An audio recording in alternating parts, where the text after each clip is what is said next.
Katie Maskey here from the product sales team of Girl Scouts of Western Ohio, and I am at the Toledo Zoo with McKenna, and we are here to talk about rhinos so that you can learn a little bit more about the rhino population. I am here with Michael, and Michael is the curator of mammals here at the Toledo Zoo. And as you can see, look where we are. We are at the rhino exhibit. Yep. And just wanted to learn a little bit more about rhinos, and if you could give us a little bit of info, maybe tell us specifically a little bit more about the rhino here at the zoo. Yeah, this behind us is Ashish, and he's actually 4 years and 11 months old. He'll be 5 in August 31st, so we're really excited to have him here. He came from Cumberland, Ohio at the Wilds. And yeah, we like having him here because the rhinos have a very big conservation message. Indian rhinos, I mean, there used to be 500,000 in the world, and now there's 3,500 left in the wild. Some species of rhinos, there's 2 left in the wild, like the Northern White Rhino. And the Northern White Rhino is specifically the mascot for our fall product program. Yes, one of the most endangered animals in the world, actually. So a huge conservation message there, and so we love having you guys here, showing the support for the rhinos. But yeah, it's been a great species to work with. I mean, obviously they have great temperament. They're almost like big dogs when they get. They're almost so big that nothing bothers them, so they're not really scared of much. Especially this species. This is one of the largest species between the whites and the Indians. It's kind of a. These guys are a little taller, but the Indians are a little wider. So, okay. The whites are a little lighter, but these guys are about 4,000 to 6,000 pounds. I was just going to ask that. Yeah, Ashish is about 3,000 pounds, but he's going to, can you imagine him double the size? So he's going to get a lot bigger in his tenure here. And like they can live about 40 years.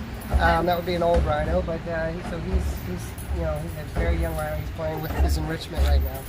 If he hits that hard enough, treats will come out. So that's what he's trying to do. Nice. Yeah, so again, rhinos are extremely endangered due to poaching and habitat loss being the big things. It's still poaching being the most critical thing that they face in the wild. So yeah, it's pretty sad. There's about 20,000 rhinos left in the world, and that's at the high end. So really big. About how many different species of rhinos are there? So there's several different subspecies, but there's about 5 species. There's Indian rhinos, or greater one-horn rhinos is actually the preferred term. White rhinos, then there's Sumatran rhinos. Of course, I'm going to draw a blank on it. Sumatran, Indian, whites, blacks, and Javan rhinos. Okay. So there's 5 species.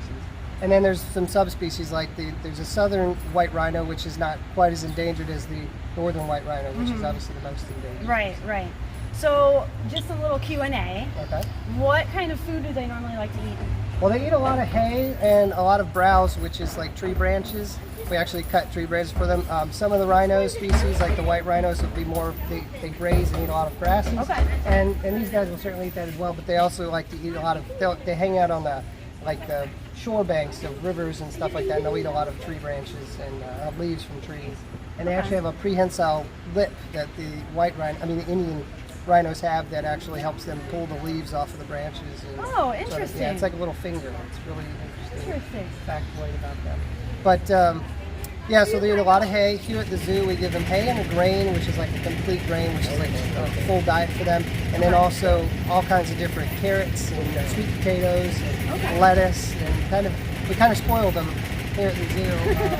And he actually might be trying to pick that so he can get some sweet potatoes out of that. Sometimes we throw those in there. But yeah, so it's really a variety. But their horns. Now I know some of them have one, some of them have one, some more of them have 2. Yep. The greater one-horned rhino, obviously, like the name suggests, has 1 horn. He's going to come show off for us. And some of the species, like the white rhinos or the black rhinos, have the two horns. Okay, that's why I didn't know what the difference was. And that's usually when we talk about poaching. That's what they're poaching for. It's a commodity a lot in Vietnam and some of the Asian countries for medicines and for a status symbol to have things made out of rhino horn. What is the horn actually? It's actually made of keratin. It's like your fingernails. Okay. It's like a really dense. Yeah. So it's really interesting when you see it up close. can be very, very hard. Okay. So yeah, things will. So just the last thing I want to ask a little bit about is the conservation efforts. I know obviously only 20,000 rhinos and there's only 2 of the Northern White. So what are some things that maybe we can do to help? International Rhino Foundation is one of the biggest known organizations that really does a great job with conservation efforts for all the species of rhinos. And I would encourage you to go to their website and see how you can contribute. World Wildlife Foundation does a lot of great things. And then obviously zoos here. The Toledo Zoo, obviously, and any zoo that really any zoo, they're a conservation organization in general. And so coming out, learning about the species, understanding why it's so cool, getting a close, I always tell people you'll save what you know. So when people come to zoos and learn about these animals, that's where the love for the animals comes, and then the conservation work comes from that. So it's a really cool thing to be a part of, and I really can't express how much it's a great thing to be a part of. So, well, thank you so much for taking the time to teach us a little bit more about rhinos here at the Toledo Zoo specifically, but also about rhinos in general. We appreciate that, so we can't wait to continue on with our product program here in the fall so that we can continue to learn more about rhinos. So thank you. Thank you very much.